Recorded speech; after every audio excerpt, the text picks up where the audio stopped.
അഞ്ചാമത്തെ അധികരണം ഈക്ഷത്യധികരണം എന്നാണ് അതിൻ്റെ പേര്. ഈക്ഷതേർ നാശബ്ദം സൂത്രം, അഞ്ചാമത്തെ സൂത്രം. 5 തൊട്ട് 11 സൂത്രം വരെയുള്ളത് ഈ ഒരു അധികരണത്തിലാണ്. 5 തൊട്ട് 11 വരെയുള്ള സൂത്രങ്ങൾ ഈക്ഷത്യധികരണം എന്നാണ് ഇതിൻ്റെ പേര്. അപ്പോൾ ഈ അധികരണത്തിലെ പ്രധാനമായ കാര്യം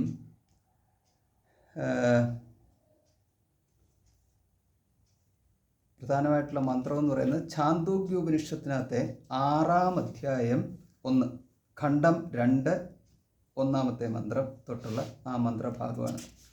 അതായത് സദേവ സൗമ്യ ഇതമഗ്രാസീത് ഏകമേവാദ്വിതീയം തദ്ധൈക ആഹുരസദേവ ഇതമഗ്ര ആസീത് ഏകമേവാദ്വിതീയം തസ്മാദസതഃ സജ്ജായത.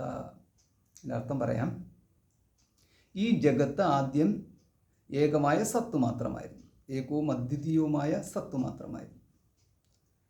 എന്നാൽ ചിലർ പറയുന്നു ഇത് അസത്തായിരുന്നു എന്ന്, ആദ്യമുണ്ടായിരുന്നത് അസത്തായിരുന്നു എന്ന്.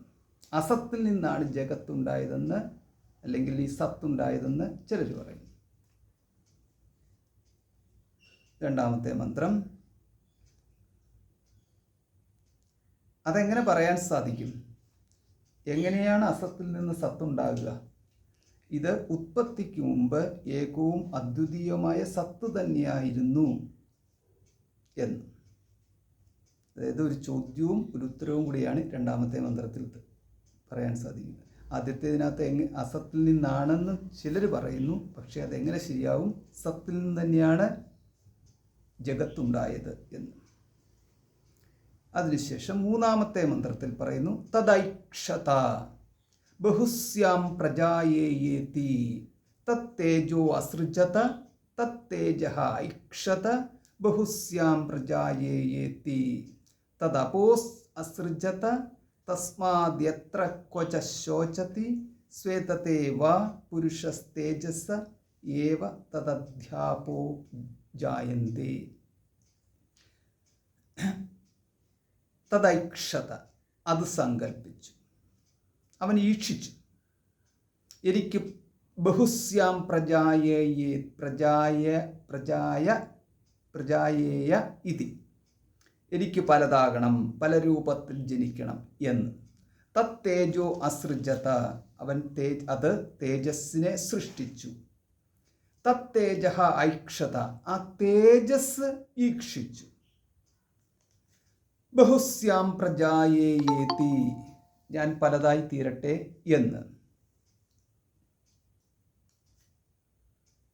തദ അപോ അസൃജത, തേജസ് അപ്പിനെ, ജലത്തിനെ സൃഷ്ടിച്ചു. അതിനുശേഷം ഈ ജലം ഈക്ഷിച്ചു, ഞാൻ പലതായി തീരട്ടെ എന്ന്. തത് അന്നം അസൃജത, താഹ അന്നം അസൃജന്ത, താ ആപഹ ഐക്ഷന്ത ബഹ്വ്യഃ സൗമ്യ പ്രജായേമഹീതി താ അന്നമസൃജന്ത തസ്മാദ്യത്ര ക്വച വർഷതി തദേവ ഭൂയിഷ്ടമന്നം ഭവതി അദ്ധ്യഃ ഏവ അന്നാദ്യം ജായത്തെ. ഈ ആപഹ, ജലം ഈക്ഷിച്ചു, ഞാൻ പലതായി തീരട്ടെ എന്ന്. അതിൽ നിന്നും, ജലത്തിൽ നിന്നും അന്നമുണ്ടായി. അന്നം എന്ന് പറയുന്നത് ഇവിടെ പൃഥ്വിയായിട്ട് നമ്മൾ കാണണം. അപ്പോൾ ഈ മന്ത്രം, അപ്പോൾ ഇതാണ് ഈക്ഷത്യധികരണത്തിന് ആധാരമായിട്ടുള്ള മന്ത്രം. അപ്പോൾ ഈ മന്ത്രത്തിൽ പറയുന്ന ചില കാര്യങ്ങൾ വെച്ച് നോക്കിക്കഴിയുമ്പോൾ നമുക്ക് മനസ്സിലാക്കാം. ഒന്ന്, സത്ത് അസത്ത് ഇതിനെക്കുറിച്ചുള്ള ഒരു നിർവചനം. അപ്പോൾ സത്തിൽ നിന്നാണ് ജഗത്തുണ്ടായത് എന്നും, രണ്ടാമത് അസത്തിൽ നിന്നല്ല ജഗത്തുണ്ടായത് എന്നും സ്ഥാപിച്ചിരിക്കുന്നതായിട്ട് നമുക്ക് കാണാം. ഇതിനകത്ത് സത്തിൽ നിന്ന് ആണ് ജഗത്തുണ്ടായതെന്ന് പറഞ്ഞ ശേഷം തദൈക്ഷത ഇമാനു ലോകാസൃജ ഇത്, ഇങ്ങനല്ലേ? തദൈക്ഷത എന്നുള്ളൊരു പ്രയോഗം നടത്തിയിട്ടുണ്ട്. അതായത് അവൻ ഈക്ഷിച്ചു എന്ന്. അവിടെ ഒരു ഈക്ഷണക്രിയ എന്ന് പറയും. അപ്പോൾ ഈക്ഷിക്കുക എന്ന് പറഞ്ഞു കഴിഞ്ഞാൽ ഇതിനെ നമുക്ക് സങ്കല്പിച്ചു എന്ന് പറയാൻ സാധിക്കുമോ എന്ന്. അപ്പോൾ ഈക്ഷിച്ചു എന്ന് പറഞ്ഞു കഴിഞ്ഞാൽ എന്തിനെ ഈക്ഷിച്ചു എന്നൊരു ചോദ്യമാണ്. എന്താണ് അവിടെ ഉള്ളത് അതിനെ ഈക്ഷിച്ചു. അല്ലാതെ നമുക്ക് ഇല്ലാത്ത ഒന്നിനെ കാണാൻ സാധ്യമല്ലല്ലോ. അപ്പോൾ ഉള്ള ഒന്നിനെ കണ്ടു. അപ്പോൾ ഉള്ള ഒന്നിനെ കാണണമെങ്കിൽ ഉള്ളത് എന്താ ഉള്ളത്? അവിടെ ആരാ ഉള്ളത്? സത്ത് മാത്രമേ ഉള്ളൂ. അപ്പം സത്തിനെ തന്നെ ഈക്ഷിക്കുക എന്ന് പറഞ്ഞാൽ പിന്നീട് അവിടെ ഒരു സൃഷ്ടി ഉണ്ടാവത്തില്ല. കാരണം സത്ത് എന്ന് പറയുന്നത് ഏകം ഏവ അദ്വിതീയം എന്നുള്ളതാണ്. ഇങ്ങനത്തെ ഒരു പ്രശ്നം വരും.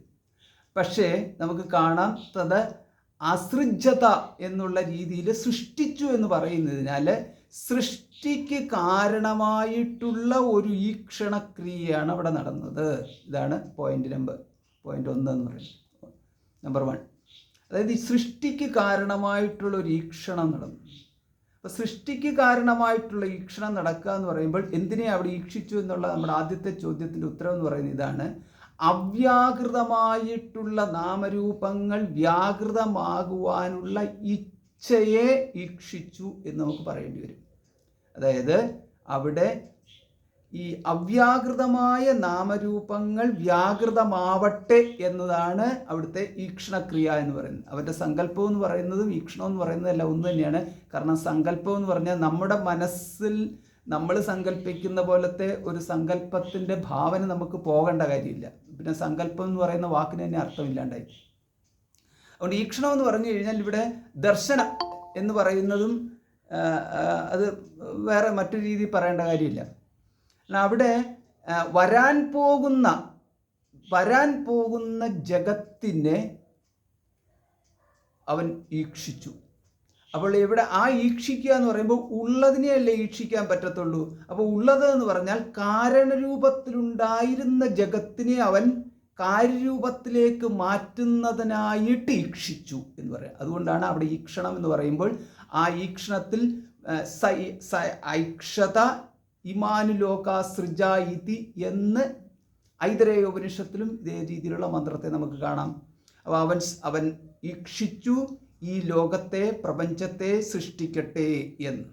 അപ്പോൾ ഇങ്ങനെയൊക്കെ പറയുമ്പോൾ ഇവന് അവ്യാകൃതമായിട്ടുള്ള നാമരൂപങ്ങളെ വ്യാകൃതത്തിലേക്ക് കൊണ്ടുവരിക, അല്ലെങ്കിൽ കാരണരൂപത്തിൽ കിടക്കുന്ന നാമരൂപങ്ങളെ അല്ലെങ്കിൽ കാരണപ്രപഞ്ചത്തെ കാര്യപ്രപഞ്ചത്തിലേക്ക് മാറ്റുക എന്നുള്ളത് മാത്രമാണ് ഇവിടുത്തെ സൃഷ്ടി എന്നിവിടെ പറയുന്നത്. അപ്പോൾ ഇതാണ് ഇതിനകത്തും നമുക്ക് ഈ ഒരു മന്ത്രത്തിനകത്തും നമുക്ക് മനസ്സിലാക്കി എടുക്കാൻ സാധിക്കുന്നത്. അതിനുശേഷം അതിൽ തുടർച്ചയായിട്ട് അങ്ങോട്ട് പോകുന്നുണ്ട്. അപ്പോൾ ഇതിനകത്ത് തത് ഐക്ഷത എന്ന് പറയുമ്പോൾ ഈക്ഷണം എന്ന് പറയുന്നത് ജ്ഞാനസംബന്ധമായിട്ടുള്ള കാര്യമാണ്. ജ്ഞാനമില്ലാണ്ട് ഈക്ഷണം സാധ്യമല്ല. അപ്പോൾ ഈക്ഷിക്കുക എന്ന് പറയുമ്പോൾ അത് ദർശിക്കുക എന്നുള്ളതാണ് അതിൻ്റെ ലിറ്ററൽ മീനിങ് എന്ന് പറയുന്നത്. അപ്പം ദർശിക്കുക എന്ന് പറയുന്നത് നമുക്ക് സങ്കല്പിക്കുക എന്നുള്ള ഒരു അർത്ഥത്തിലേക്ക് നമുക്ക് കടന്നു കഴിഞ്ഞാൽ പോലും അവിടെ ഉദ്ദേശിക്കുന്നതെന്ന് പറഞ്ഞാൽ ഇത്രയുമാണ്. അത് പ്രേരിപ്പിച്ചു. അവ്യാകൃതത്തെ വ്യാകൃതമാകുന്നതിനുള്ള പ്രേരണയ്ക്ക് കാരണമായി ഈക്ഷണം എന്നുള്ളതാണ്. അങ്ങനെ വരുമ്പോൾ ഈ ഈക്ഷണക്രിയ അത് മുഖ്യമായിട്ടുള്ള ഒന്നാണോ അതോ മുഖ്യമല്ലാത്ത ഗൗണമായിട്ടുള്ള ഒന്നാണോ? അസത്ത് തന്നെയാണോ പ്രപഞ്ചത്തിൻ്റെ കാരണമായിട്ടുള്ളത്? ആ അസത്തിലേക്ക് ഈക്ഷിച്ചു എന്നാണോ പറയുന്നത്? ഇങ്ങനെയൊക്കെയുള്ള ചില ചോദ്യങ്ങളുണ്ടാവും. അതല്ലെങ്കിൽ അസത്ത് എന്ന് പറയുന്ന വാദത്തെ കൊണ്ടുവരുന്നതായിട്ടുള്ള സാഖ്യ സിദ്ധാന്തം ഇവിടെ നമ്മൾ അതും കൂടി ഒന്ന് നോക്കണം. അപ്പോൾ ഇതാണ് മന്ത്രത്തിൻ്റെ ബാക്ക്ഗ്രൗണ്ട് എന്ന് പറയുന്നത്. ഇനി സാഖ്യ സിദ്ധാന്തത്തിലേക്ക് നമുക്ക് വരാം. സാഖ്യ സിദ്ധാന്തത്തിൽ 2 കാര്യങ്ങളുണ്ടെന്നറിയാം. ഒന്ന് പുരുഷൻ, രണ്ടാമത്തേത് പ്രധാനം അഥവാ പ്രകൃതി. പ്രകൃതിയും പുരുഷനും തമ്മിലുള്ള സംയോഗത്തിലൂടെയാണ് ഈ കാണപ്പെടുന്ന സർവ്വതും ഉണ്ടായത്. ഇതാണ് സാഖ്യ സിദ്ധാന്തം എന്ന് പറയുന്നത്. അപ്പോൾ പ്രകൃതി ആദ്യം സാമ്യാവസ്ഥയിലായിരുന്നു. അപ്പോൾ സാമ്യാവസ്ഥയിലിരിക്കുന്ന പ്രകൃതിയും പിന്നുള്ളത് പുരുഷനും. ഇതിൽ പുരുഷന് ഭോഗത്തിന് വേണ്ടിയിട്ട്, അത് ഭോക്താവാകാൻ വേണ്ടിയിട്ട്, ഭോഗം എന്ന് പറഞ്ഞു കഴിഞ്ഞാൽ പുരുഷനെ ഭോക്താവാക്കാൻ വേണ്ടിയിട്ട് പ്രകൃതി സാമ്യാവസ്ഥയിൽ നിന്നും വിഷമാവസ്ഥയിലേക്ക് മാറി. അപ്പോൾ അങ്ങനെ സാമ്യാവസ്ഥയിൽ കിടക്കുന്ന ആ പ്രകൃതിയുടെ പേരാണ് പ്രധാനം എന്ന് പറയുന്നത്. അപ്പോൾ പ്രധാനം ഈ ത്രിഗുണങ്ങളുടെ സാമ്യാവസ്ഥ എന്ന് പറഞ്ഞാൽ ത്രിഗുണങ്ങളുടെ സാമ്യാവസ്ഥ, സത്വ രജസ് തമസ്സുകളുടെ സാമ്യാവസ്ഥയിൽ നിന്നും ഇതിനകത്ത് ഇവ വിഷമാവസ്ഥയിലേക്ക് വന്നു കഴിഞ്ഞപ്പോൾ, ത്രിഗുണങ്ങളുടെ വിഷമാവസ്ഥയിലേക്ക് വന്നു കഴിഞ്ഞപ്പോൾ ഈ പ്രകൃതി അല്ലെങ്കിൽ പ്രധാനം പിന്നീട് കാര്യരൂപമായിട്ട് ഓരോന്നോരോന്നായിട്ട് വികസിച്ച് നമ്മൾ ഈ തത്വങ്ങൾ 24 തത്വങ്ങൾ 23 ഒക്കെ ഇങ്ങനെയുള്ള തത്വങ്ങളെക്കുറിച്ച് പറഞ്ഞല്ലോ. ആ മഹത് തുടങ്ങിയിട്ടുള്ള തത്വങ്ങൾ ഇങ്ങനെ പഞ്ചമഹാഭൂതങ്ങൾ വരെയുള്ള ഈ തത്വങ്ങളുടെ വിസ്താരമായിട്ട് മാറി. അപ്പോൾ ഇതാണ് സാംഖ്യ സിദ്ധാന്തം. അപ്പോൾ ഈ സാംഖ്യ സിദ്ധാന്തത്തിൽ അവർ പ്രധാനമായിട്ടും പറയുന്നത് പ്രപഞ്ചമുണ്ടായത് പ്രധാനത്തിൽ നിന്നാണ്, പുരുഷനിൽ നിന്നല്ല എന്ന്. ഇതാണ് സാംഖ്യ സിദ്ധാന്തം. ഇനിയിപ്പോൾ സൂത്രത്തിലേക്ക് നമുക്ക് വരാം. ഇനിയിപ്പോഴാണ് നമ്മൾ ഇത് 2 പോയിന്റും വെച്ചുകൊണ്ടാണ് സൂത്രത്തിലേക്ക് വരിക. അപ്പോൾ സൂത്രത്തിലേക്ക് വരുന്നതിന് മുമ്പായിട്ട് സാംഖ്യ സിദ്ധാന്തം ഈ അസത്തിന് മന്ത്രത്തിൽ പറഞ്ഞിരിക്കുന്ന ആ ഒരു ഭാഗത്ത് നമുക്കൊന്നുകൂടെ കാണാം. തദൈക്ഷത ഇമാനുലോക അസൃജത എന്ന് പറഞ്ഞിട്ട് പോകുന്ന ഭാഗമുണ്ടല്ലോ. അപ്പോൾ അവിടെ സത്ത് ഈക്ഷിച്ചു പ്രപഞ്ചത്തെ സൃഷ്ടിക്കട്ടെ എന്ന് പറഞ്ഞതിന് ശേഷം തേജ അസൃജത എന്ന് പറഞ്ഞു, തേജസ്സിനെ സൃഷ്ടിച്ചു. പിന്നീട് ഈ തേജസ് ഐക്ഷത, തേജോ ഐക്ഷത എന്ന് പറഞ്ഞു, തേജസ് ഈക്ഷിച്ചു എന്ന് പറഞ്ഞു. പിന്നീട് തേജസ് ആ ഈക്ഷണക്രിയ, അവിടെ ഈ ക്രിയ എന്നുള്ളൊരു പ്രയോഗം മാത്രമാണ്, ലിറ്ററൽ മീനിങ് എടുക്കരുത്. ആ ഈക്ഷണത്തിലൂടെ അപ്പിനെ അഥവാ ജലത്തിനെ സൃഷ്ടിച്ചു. ആപഹ ഐക്ഷന്ത, ആപഹ എന്ന് പറയുന്നത് ജലം, ഈക്ഷിച്ചു. ഈക്ഷിച്ച ശേഷം അന്നം അസൃജത, അന്നത്തെ സൃഷ്ടിച്ചു. അപ്പോൾ ഇങ്ങനെ നമുക്ക് കാണാം അവിടെ ഈക്ഷണക്രിയ തത്തെന്ന് പറഞ്ഞ സത്തിൽ മാത്രം ഒതുങ്ങിയില്ല, പകരം അഗ്നി ഈക്ഷിച്ചു, ജലമീക്ഷിച്ചു, ഇങ്ങനെ നമുക്ക് അവിടെ ഇതിൻ്റെ ഒരു തുടർച്ച കാണാം, ഈ രണ്ടും കൂടെ കാണാം. അപ്പോൾ ഇങ്ങനെ വന്നു കഴിയുമ്പോൾ ജലത്തിന് ഈക്ഷിക്കാനുള്ള കഴിവില്ല എന്ന് നമുക്കറിയാം, കാരണം അതിൽ അചേതനമാണ്. അഗ്നിക്ക് ഈക്ഷിക്കാനുള്ള കഴിവില്ല എന്നറിയാം, അത് അചേതനമാണ്. അങ്ങനെ വരുമ്പോൾ ഈക്ഷിച്ചു എന്ന് പറയുന്നത്, സത്ത് ഈക്ഷിച്ചു എന്ന് പറഞ്ഞതും അങ്ങനെ തന്നെ എടുക്കേണ്ടതുള്ളൂ എന്ന് സാഖ്യന്മാരും പറഞ്ഞു. ഇതാണ് ഇതിൻ്റെ ബാക്ക്ഗ്രൗണ്ട്. അപ്പോൾ ഈ ബാക്ക്ഗ്രൗണ്ട് വെച്ചുകൊണ്ട് ഇനിയിപ്പോൾ ഇതിനെ വെച്ചുകൊണ്ട് നമുക്ക് സൂത്രത്തിലേക്ക് വരാം. അപ്പോൾ സൂത്രം ഇതാണ്: ഈക്ഷതേഹേ ന അശബ്ദം. അപ്പോൾ ഇത് മൂന്നായിട്ട് വേർതിരിക്കണം. 1 ഇക്ഷതേഹേ, 2 ന, 3 അശബ്ദം. അപ്പോൾ അതെങ്ങനെയാണ് നമ്മളത് മനസ്സിലാക്കിയെടുക്കേണ്ടത്? ഈക്ഷതേഹേ എന്ന് പറഞ്ഞു കഴിഞ്ഞാൽ സൃഷ്ടിയെക്കുറിച്ച് ഇപ്പോൾ പറഞ്ഞല്ലോ. ആ സൃഷ്ടിയെക്കുറിച്ച് പറഞ്ഞ സന്ദർഭത്തിൽ സൃഷ്ടിക്ക് ഹേതുവായിട്ടുള്ളത് ബ്രഹ്മമാകുന്നു എന്ന്. തദ് സൗമ്യ സദേവ സൗമ്യ ഇതമഗ്ര ആസീത്. സത്താകുന്നു, സത്തെന്ന് അവിടെ പറഞ്ഞിരിക്കുന്ന ബ്രഹ്മത്തെ തന്നെയാകുന്നു, ആ ബ്രഹ്മത്തെ തന്നെ ആത്മാ എന്നും പറഞ്ഞിരിക്കുന്നു. അത് തന്നെ സത്ത്, ബ്രഹ്മ, ആത്മ, ഇതെല്ലാം ഒന്നിനെ തന്നെ സൂചിപ്പിക്കുന്നതാണ്. അപ്പോൾ അതുകൊണ്ട് സദേവ സൗമ്യ ഇതമഗ്ര ആസീത് എന്ന് പറഞ്ഞിരിക്കുന്നത് കാരണം സത്തിൽ നിന്നാണ് സാക്ഷന്ത ബഹുസ്യാം പ്രജായേതി, ഇങ്ങനെയൊക്കെ ഉണ്ടല്ലോ. ആ ഒരു പ്രയോഗത്തിലൂടെ നമുക്ക് മനസ്സിലാക്കാൻ സാധിക്കുന്നത് ഐക്ഷന്ത, ഈക്ഷണത്താൽ അവൻ പ്രപഞ്ചത്തെ സൃഷ്ടിച്ചു എന്നത് മാത്രമാകുന്നു. അതാണ് അതിൻ്റെ കാര്യം. അതായത് ഈക്ഷതേഹേ എന്നവിടെ പറഞ്ഞാൽ ഈക്ഷിച്ചതിനാൽ, ഹേതു ആണ് കാണിച്ചിരിക്കുന്നത്. പഞ്ചമിയാലാണ് പ്രയോഗം. ഈക്ഷണക്രിയയുടെ പഞ്ചമി എടുത്തു, ഈക്ഷ് എന്നുള്ളതിൻ്റെ ഈക്ഷതേഹേ എന്ന് പറഞ്ഞിരിക്കുന്നു. അവിടെ അർത്ഥം ആണ് എടുക്കേണ്ടത്. അങ്ങനെ വരുമ്പോൾ അവൻ ഈക്ഷിച്ചതിനാൽ എന്ന്. അപ്പോൾ അവൻ ഈക്ഷിച്ചതിനാൽ എന്ന് പറയുമ്പോൾ അവിടെ ജ്ഞാനമാണ് സൂചിപ്പിക്കുന്നത്. അപ്പോൾ യസ് സർവജ്ഞ സർവവിദ് യസ്യ ജ്ഞാനമയം തപഃ. ഇന്ന് നമുക്ക് മുണ്ടകോപനിഷത്തിലൊരു മന്ത്രമുണ്ട്, യസ് സർവജ്ഞ. ഈ ബ്രഹ്മത്തിനെ അവിടെ സർവജ്ഞം എന്നവിടെ പ്രയോഗിച്ചിരിക്കുന്നു. അപ്പോൾ ഈ സർവജ്ഞത്വം ബ്രഹ്മത്തിന് കൊടുക്കുന്നതായിട്ടുള്ള സ്ഥലങ്ങളൊക്കെ ഉണ്ട്. അപ്പോൾ പല മന്ത്രങ്ങളുണ്ട്. അപ്പോൾ ഇങ്ങനെ വന്നു കഴിയുമ്പോൾ സാഖ്യന്മാർ പറയുന്നു സർവജ്ഞത്വം യോഗിമാർ അവരുടെ തപോനിഷ്ഠയിലൂടെ നേടിയെടുക്കുന്നു. അപ്പോൾ ഈ ജ്ഞാനം സത്വത്തിൻ്റെ ഒരു വിശേഷണമാണ്, സത്വപ്രധാനമാണ് ജ്ഞാനം. അതിനാൽ സത്വത്തെയാണ് ജ്ഞാനം സൂചിപ്പിക്കുന്നത്. വീണ്ടും അതിനാൽ സത്വം പ്രധാനത്തിൻ്റെ ഭാഗമാണ്. അതിനാൽ സൃഷ്ടിയിലെ ജ്ഞാനം എന്ന് പറഞ്ഞ് സൂചിപ്പിക്കുന്നുണ്ട് എങ്കിൽ അത് വീണ്ടും പ്രധാനത്തെ തന്നെ കാണിക്കുകയാണ് എന്ന്. അപ്പോൾ ഇങ്ങനെ വന്നു കഴിയുമ്പോൾ അപ്പോൾ ചുരുക്കത്തിൽ പ്രധാനമാണ് സൃഷ്ടിക്ക് കാരണമായിരിക്കുന്നത്. പ്രധാനം എന്ന് പറഞ്ഞാൽ അസത്ത്. പ്രധാനമാണ് അല്ലെങ്കിൽ അചേതനം. രണ്ട് കാര്യമാണുള്ളത്. ഒന്ന് ചേതന, രണ്ട് അചേതനം. ചേതന എന്ന് പറഞ്ഞാൽ പുരുഷൻ, അചേതനം എന്ന് പറഞ്ഞാൽ പ്രകൃതി. പ്രകൃതിയെ തന്നെ അസത്ത് എന്ന് പറയുന്നു, പ്രകൃതിയെ തന്നെ പ്രധാനം എന്നും പറഞ്ഞിരിക്കുന്നു.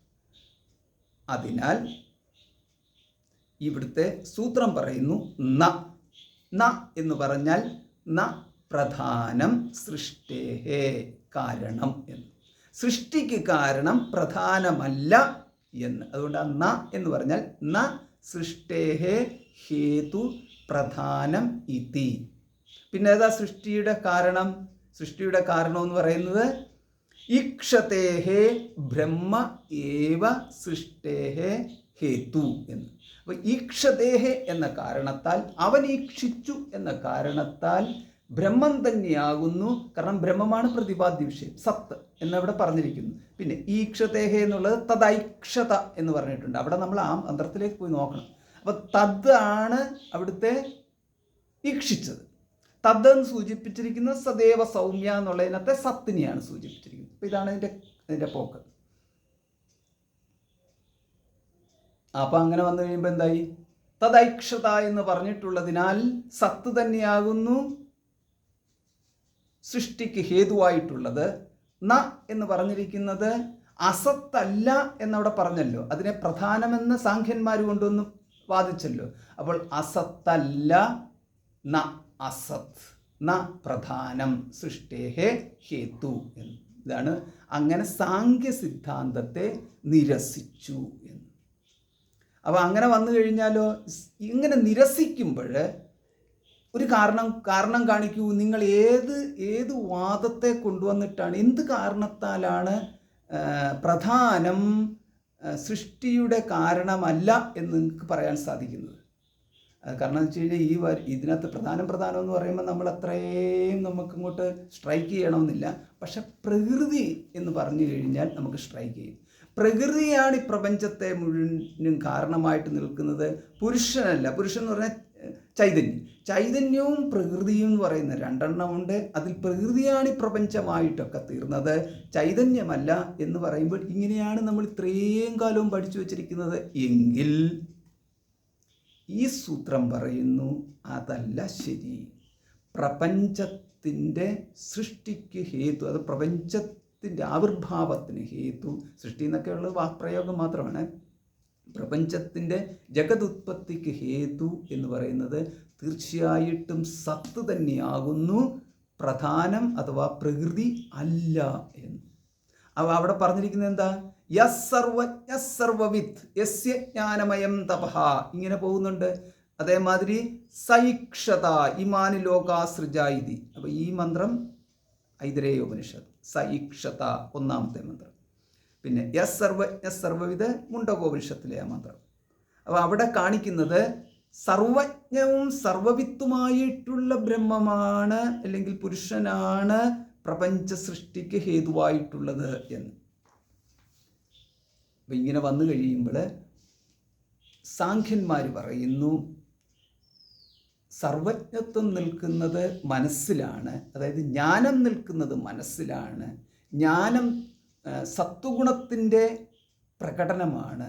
അപ്പോൾ ഈ കാരണത്താൽ പുരുഷന് ജ്ഞാനവുമായിട്ടൊരു സംബന്ധവുമില്ല, സത്വത്തിൻ്റെയാണ് ജ്ഞാനമെന്ന്. അപ്പോൾ അത് പറയുമ്പോൾ അതിനെ നിരസിച്ചുകൊണ്ട് പറയുകയാണ് അശബ്ദം എന്ന്. നിങ്ങളുടെ വാദം ശബ്ദമല്ല, ശബ്ദപ്രമാണം അല്ല എന്ന്. എന്നാൽ അശബ്ദം എന്ന് പറഞ്ഞാൽ അശബ്ദം എന്നവിടെ പ്രയോഗിച്ചു കഴിഞ്ഞാൽ നശബ്ദം. നശബ്ദം എന്ന് പറഞ്ഞാൽ നമ്മൾ ശബ്ദപ്രമാണം എന്നാണ് അതിൻ്റെ അർത്ഥം. ശബ്ദപ്രമാണം എന്ന് പറഞ്ഞാൽ ശ്രുതി പ്രമാണം. ശ്രുതിയെയാണ് ശബ്ദം എന്ന് പറഞ്ഞിരിക്കുന്നത്. അത് ശാസ്ത്രം. ശബ്ദം എന്ന് പറഞ്ഞാൽ ശാസ്ത്രം. അതായത് മുമ്പൊരിക്കൽ നമ്മൾ പറഞ്ഞല്ലോ, അതായത് അശ്രുത കൽപ്പന, ശ്രുതഹാനി, ഈ രണ്ട് ദോഷങ്ങളുണ്ട് അതിനകത്ത്. അശ്രുത കൽപ്പന എന്ന് പറഞ്ഞാൽ ശ്രുതിയിൽ പറയാത്തത് കൽപ്പിക്കുന്നതിനെയാണ് അശ്രുത കൽപ്പന എന്ന് പറയുന്നത്. അതേമാതിരി ശ്രുതഹാനി എന്ന് പറഞ്ഞു കഴിഞ്ഞാൽ ഈ പറയാത്തത് പറഞ്ഞു എന്ന് പറയൽ, അതായത് ഇത് വളച്ച് തിരിച്ചു മറിച്ച് അവരുടെ ഇഷ്ടത്തിനനുസരിച്ച് പറയൽ.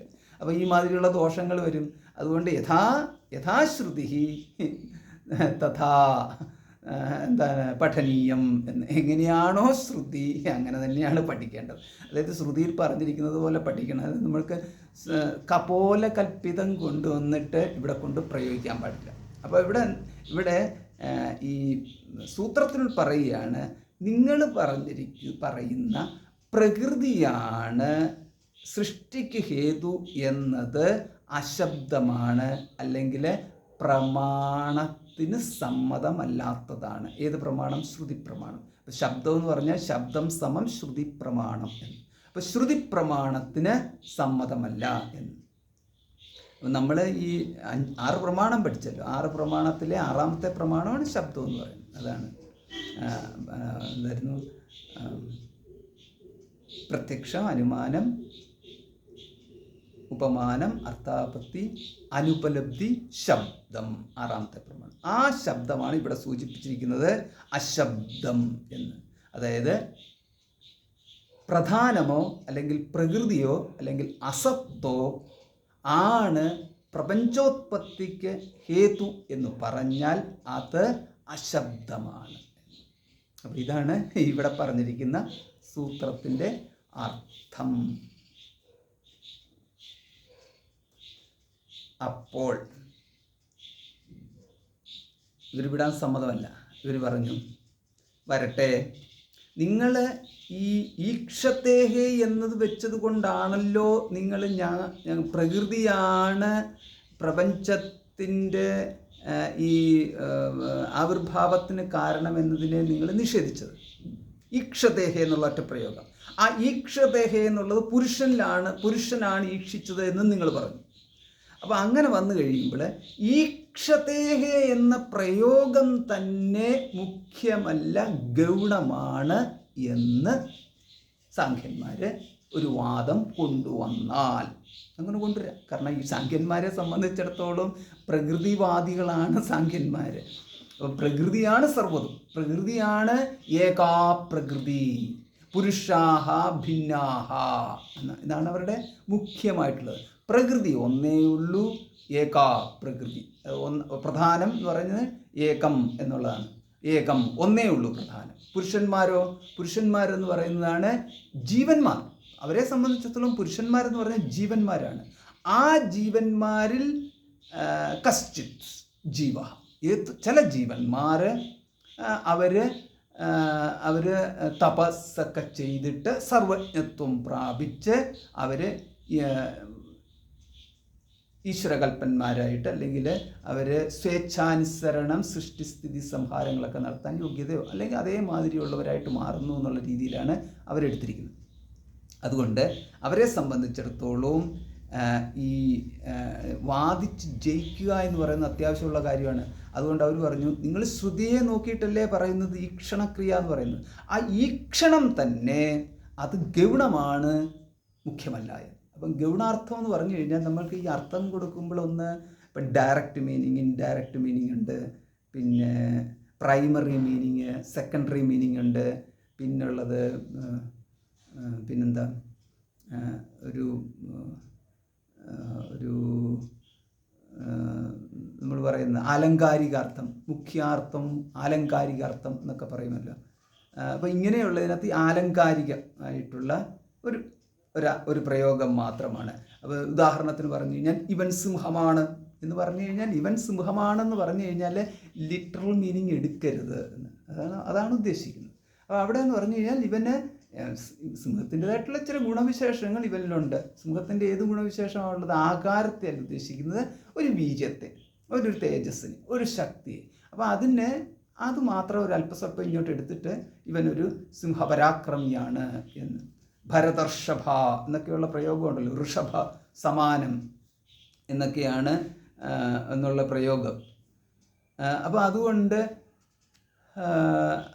അങ്ങനെ മുഖ്യമായിട്ടുള്ളതല്ല, ഗൗണാർത്ഥത്തിൽ ഇത് എടുത്താൽ മതി എന്ന്. അപ്പോൾ അതിന് ഉദാഹരണം എന്താ പറഞ്ഞത്? അതേ മന്ത്രത്തിൽ തന്നെ വീണ്ടും പറയുന്നുണ്ടല്ലോ. അതായത് നമ്മൾ തത്തേജ അസൃജത തദൈക്ഷത. അപ്പം തേജ ഐക്ഷത, തേജസ്സീക്ഷിച്ചു എന്ന്. അതായത് നമ്മളിപ്പം പറയുന്നത്, നമ്മളിങ്ങനെ അങ്ങോട്ടും ഇങ്ങോട്ടും മന്ത്രങ്ങൾ ഷിഫ്റ്റ് ചെയ്തുകൊണ്ടിരിക്കുക. അപ്പോൾ ഇപ്പം നമ്മൾ പറയുന്നത് ചാന്തോക്യോപനിഷത്തിലെ 6-ാം അധ്യായത്തിലെ 3-ാമത്തെ മന്ത്രം. തദൈക്ഷത ബഹുസ്യാം പ്രജായേതി തത്തേജോ അസൃജത. അത് മനസ്സിലായല്ലോ, തേജസ്സിനെ സൃഷ്ടിച്ചു. തത്തേജ ഐക്ഷത, തത്തേജ ഐക്ഷത, ആ തേജസ്സീക്ഷിച്ചു.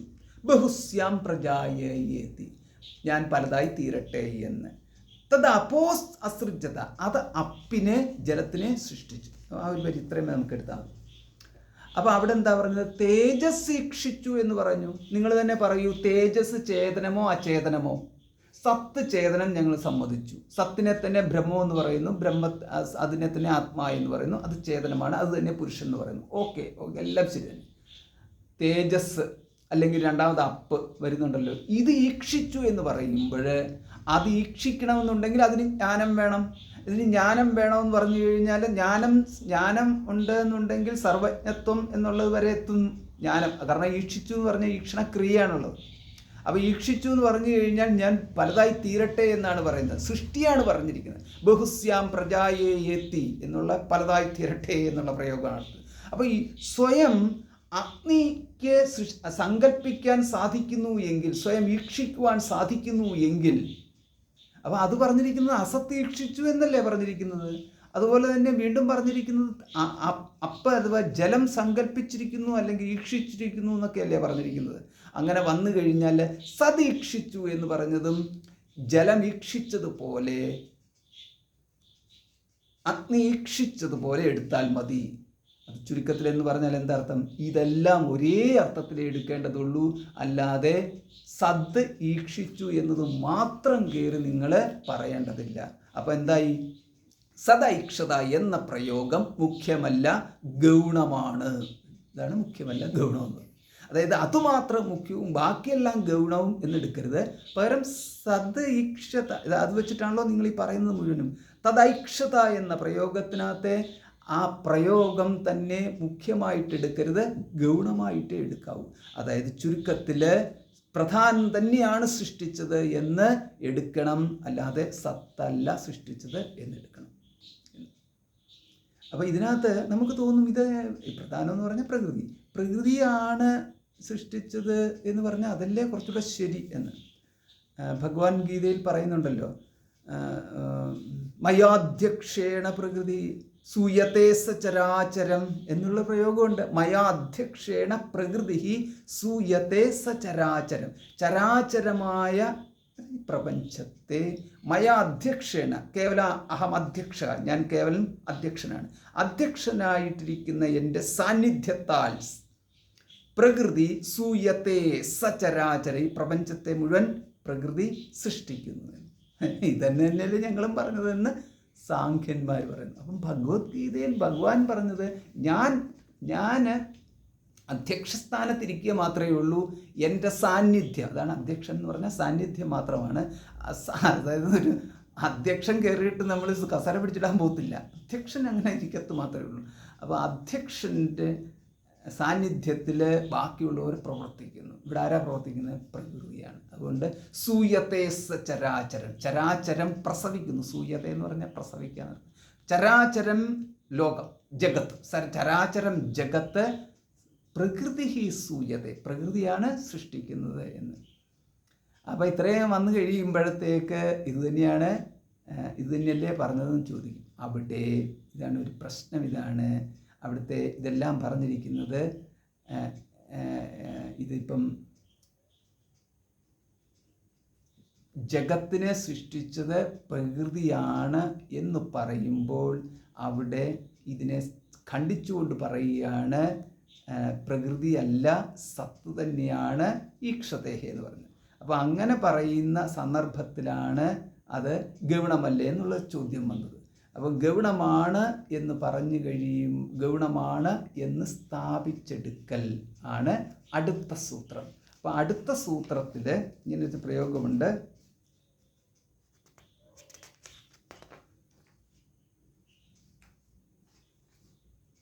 ഗൗണശ്ചേത് ന ആത്മശബ്ദാത്, ഗൗണമല്ലേ, ഇതാണ് ചോദ്യം. അപ്പം ഗൗണഹാചേത്, ഇതാണ് ആ ചോദ്യത്തെയാണ് അവിടെ കാണിച്ചിരിക്കുന്നത്. ഗൗണമല്ലേ ഇതി, ഗൗണഹ ഇതി ചേത്, ഗൗണമല്ലേ എന്ന് ചോദിച്ചാൽ, അതായത് ഈക്ഷതേഹേ എന്ന പ്രയോഗത്തിനകത്തെ ഈക്ഷണക്രിയ തത്ത് അല്ലെങ്കിൽ സത്തിനാണ് കൊടുത്തിരിക്കുന്നത്. അത് ഗൗണമല്ലേ എന്ന് ചോദിച്ചാൽ ഗൗണശ്ചേത് ന അങ്ങനെയല്ല, ന ഗൗണഹ എന്ന്. അപ്പം പിന്നെ ഗൗണമല്ലെങ്കിൽ എന്താർത്ഥം? ഗൗണാർത്ഥം. ഗൗണം എന്ന് പറഞ്ഞാൽ ഗൗണാർത്ഥം. അത് ഗൗണാർത്ഥമല്ലേ, അത് മുഖ്യാർത്ഥമാകുന്നു. എന്തുകൊണ്ട്? ആത്മശബ്ദാത് എന്ന്. അപ്പോൾ അതാണ് അതിൻ്റെ റീസൺ. ആത്മശബ്ദമുള്ളതിനാൽ. അപ്പോൾ ഇതാണ് ഇതിനകത്തെ ആൻസർ എന്ന് പറയുന്നത്. അപ്പോൾ ആത്മശബ്ദത്തിൻ്റെ പ്രത്യേകത എന്ന് പറയുമ്പോൾ, ആത്മശബ്ദം ഇപ്പം ജ്ഞാനം എവിടെ സ്ഥിതി ചെയ്യുന്നു? ഇപ്പം ജ്ഞാനം അവിടെ സ്ഥിതി ചെയ്യുന്നു. ഇപ്പം നമ്മൾ പറയുക, അപ്പോൾ ഇത് ഈ പോയിന്റ് വെച്ചുകൊണ്ട് ഇനി പ്രധാനത്തെ ಖಂಡಿക്കുന്നത് എങ്ങനെയാണെന്ന് കാണിച്ചു തരാം. അതായത് ജ്ഞാനം എവിടെ സ്ഥിതി ചെയ്യുന്നു? സാഖ്യന്മാർ പറയുന്നത് സത്വാസംജായതേ ജ്ഞാനമെന്ന് ഗീതയെ പറഞ്ഞിട്ടുണ്ട്. അപ്പോൾ അതുകൊണ്ട് എല്ലായിടത്തും സത്വത്തിൽ നിന്നാണ് ജ്ഞാനം ഉണ്ടായത്, അല്ലെങ്കിൽ സത്വത്തോട് ചേർത്തിട്ടാണ് ജ്ഞാനത്തെ പറയുന്നത്. അതുകൊണ്ട് സത്വേ പ്രതിഷ്ഠിതം ജ്ഞാനം എന്നുള്ളതാണ് സാഖ്യ മതം. അപ്പോൾ അതുകൊണ്ട്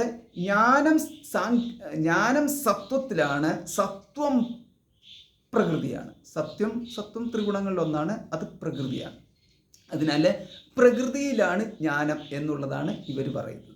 അപ്പോൾ അവിടെ ചോദ്യം ഇതാണ്, ജ്ഞാനം പ്രകൃതിയിലാണെങ്കിൽ ഇത് ജ്ഞാനമാണ് എന്ന് എങ്ങനെ അറിയാം?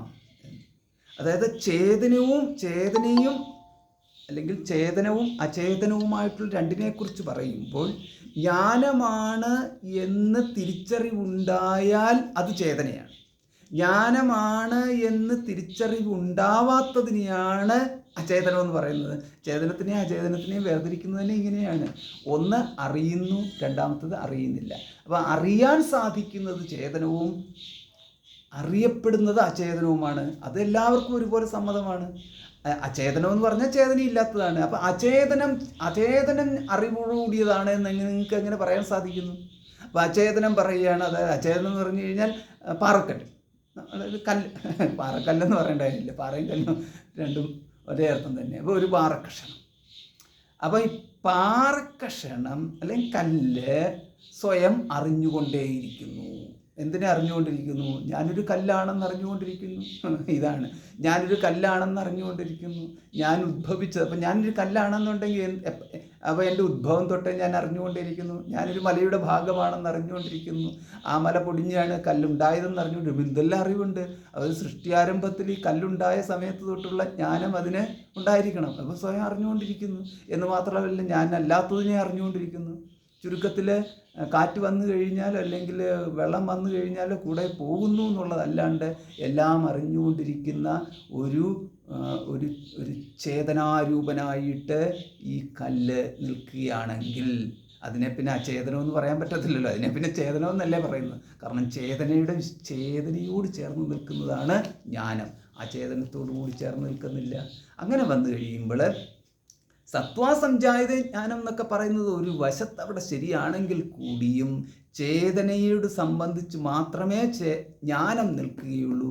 അല്ലാണ്ട് നിങ്ങൾക്ക് തോന്നിയിടത്ത് കൊണ്ടുപോയിട്ട് ജ്ഞാനത്തിനെ പ്രതിഷ്ഠിക്കാൻ സാധ്യമല്ല എന്ന്. അതുകൊണ്ടാണ് പറഞ്ഞിരിക്കുന്നത് ആത്മശബ്ദാത് എന്ന്. ഏതാണ് ആത്മശബ്ദം അവിടെ പ്രയോഗിച്ചിട്ടുണ്ട്. കാരണം ഈ ഒരു ഇത് ഉപദേശം ആരോട് ഉപദേശിക്കുന്നു എന്നുള്ളത്. അതായത് നമ്മൾ ചാന്തോക്യോപനിഷത്തിനകത്തെ ആ മന്ത്രം മറക്കരുത്. കാരണം അതാണ് ഇവിടുത്തെ പ്രകൃത വിഷയം. അതായത് ഈക്ഷത്യധികരണത്തിനകത്തെ ചാന്തോക്യോപനിഷത്തിനകത്തെ 6, 2, 1 തൊട്ടുള്ള മന്ത്രങ്ങളാണ്. അപ്പോൾ അവിടെ പറഞ്ഞിരിക്കുന്നതാണ് ഇങ്ങനെ തത്വമസി ശ്വേതകേതു എന്ന ശ്വേതകേതുവിനോടുള്ള ഉപദേശത്തിലാണ്. അപ്പം സ ആത്മാ. അപ്പം ഇങ്ങനെ ആ ഉപദേശം അങ്ങനെ പോയിക്കൊണ്ടിരിക്കെ അത് നമുക്ക് എവിടെ കാണാൻ സാധിക്കുന്നു? അതിങ്ങനെ പോയിക്കൊണ്ടിരിക്കുമ്പോൾ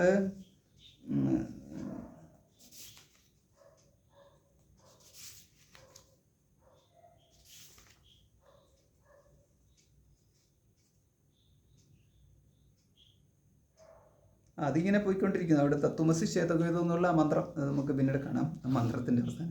അപ്പോൾ അതിങ്ങനെ പോയിക്കൊണ്ടിരിക്കുമ്പോൾ ആത്മശബ്ദം അവിടെ ഉണ്ട്. അതായത് ഈ ആത്മ സത്തം അവിടെ ഉദ്ദേശിച്ചിരിക്കുന്നത് തത്വമസി ശ്വേതകേതു എന്ന് പറയുമ്പോൾ ശ്വേതകേതു അത് നീയാകുന്നു എന്ന്. അപ്പോൾ ശ്വേതകേതു അത് നീയാകുന്നു എന്ന് പറയുമ്പോൾ ശ്വേതകേതു അതിനെ ഏത് വിധത്തിലാണ് അറിയുന്നത്? നമുക്കിപ്പോൾ അറിയുക എന്ന് പറഞ്ഞു കഴിഞ്ഞാൽ ഉടനെ നമ്മളുടനെ അനുഭവിക്കുക എന്നുള്ള രീതിയിലേക്ക് ഒരു വേഗമായിട്ട് അർത്ഥം പോകരുത്. എപ്പോൾ അറിയുക എന്ന് പറഞ്ഞു കഴിഞ്ഞാൽ ഉടനെ കയറി പറഞ്ഞോണം ഷഡ്പ്രമാണങ്ങളെക്കുറിച്ച് ഓർത്തോണം. അപ്പം ഇതിനകത്ത് ഇപ്പോൾ ഏത് പ്രമാണത്തിലാണ് പ്രയോഗിച്ചിരിക്കുന്നത്? ഇത് പ്രത്യക്ഷം, അനുമാനം, ഉപമാനം, അർത്ഥാപത്തി, അനുപലബ്ധി, ശബ്ദം, ഇത്രയും പറഞ്ഞിരിക്കുന്ന 6 പ്രമാണങ്ങളെക്കുറിച്ച് നമുക്കറിയാം. ഈ 6 പ്രമാണങ്ങൾ കൊണ്ടും ആത്മാവിനെ അറിയാമോ എന്നാണ്. അപ്പോൾ ഇവിടെ പറഞ്ഞിരിക്കുന്നത് ആത്മശബ്ദേന എന്നുള്ളതാണ് പ്രയോഗം. തത്വമസി ശ്വേതകേതു എന്നുള്ള പ്രയോഗത്തിൽ ശ്വേതകേതു നീയാണത് എന്നാണ് പറഞ്ഞിരിക്കുന്നത്. അപ്പോൾ അതിനകത്തിപ്പോൾ എന്താ ശ്വേതകേതുവിനെ സ്വയം തന്നെ എങ്ങനെ അറിയാൻ സാധിക്കുന്നു? ശ്വേതകേതുവിന് സ്വയം തന്നെ അറിയുന്നത് അഹമസ്മി എന്നുള്ളതാണ് ബേസിക്കായിട്ട് അറിയാൻ സാധിക്കുന്നത്. ഞാനുണ്ട് എന്നറിയുന്നു. അപ്പോൾ അഹമസ്മി എന്നറിഞ്ഞതിന് ശേഷം അപ്പോൾ അതിൻ്റെ വിസ്താരമായിട്ടാണ് ബാക്കി മുഴുവൻ അറിയുന്നത്. അതിൻ്റെ വിസ്താരം എന്ന് പറഞ്ഞു കഴിഞ്ഞാൽ അപ്പം ഞാൻ എൻ്റെ പിതാവ് ആരുണിയാണ്, അരുണസ്യ പുത്ര എന്നറിയുന്നു. അതിനുശേഷം ഓരോന്ന് സംബന്ധിച്ചിട്ട് ഏത് വർണ്ണം ഏതാണെന്നറിയുന്നു, ഇങ്ങനെ ഏത് സ്ഥലത്താണ്, ഏത് കാലത്താണ്, ഇങ്ങനെയൊക്കെയുള്ള എല്ലാ കാര്യങ്ങളും അതിനോട് ചേർന്നിട്ടാണ് അറിയുന്നത്. പിന്നീട് പുരുഷ വിശേഷമാണോ സ്ത്രീ വിശേഷം ദേഹത്തെ സംബന്ധമായിട്ട് അറിയുന്നു.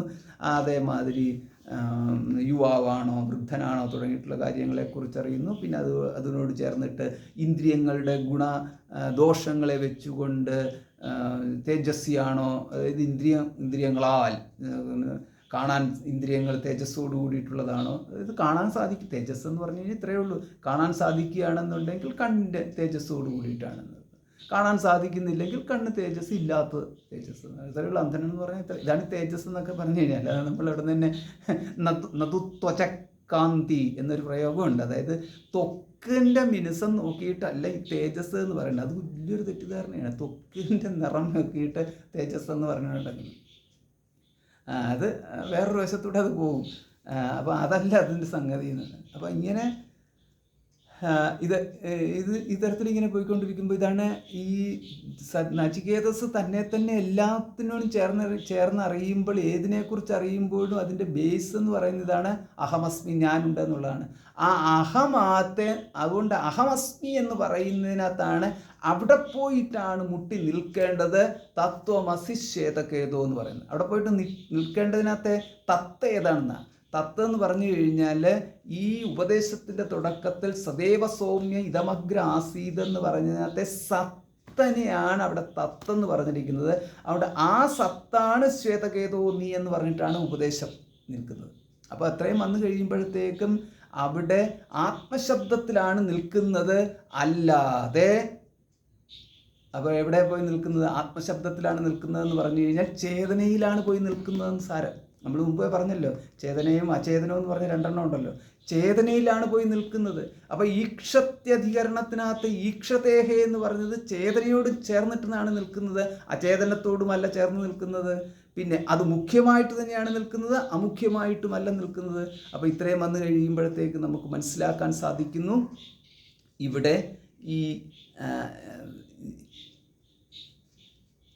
ചേതനാവാനായ പുരുഷനാണോ സൃഷ്ടിക്ക് ഹേതുവായിട്ട് നിൽക്കുന്നത്, അതോ ചേതനയാണോ സൃഷ്ടിക്ക് ഹേതുവായിട്ട് നിൽക്കുന്നത്? ഈ ഒരു ചോദ്യത്തിൽ അതവിടെ നിൽക്കും എന്ന്. അപ്പോൾ നമ്മൾ മനസ്സിലാക്കേണ്ട ഒരു കാര്യം, സദൈവ സൗമ്യ ഇതമഗ്ര ആസീത് എന്ന് പറഞ്ഞാൽ ചേതനാവാനായ പുരുഷനെ അല്ല ഉദ്ദേശിച്ചിരിക്കുന്നത്, പകരം ചേതനയെ തന്നെയാണ് നമുക്ക് ഉദ്ദേശിക്കുന്നത്. കാരണം അതാണ് ഈ പറഞ്ഞിരിക്കുന്ന ഉപദേശത്തിലൂടെ എത്തുന്നത്. എന്നിട്ട് ആ ചേതനയാണ് ചേതനാവാനായ പുരുഷൻ്റെ ചേതന എന്ന് തിരിച്ചറിയും.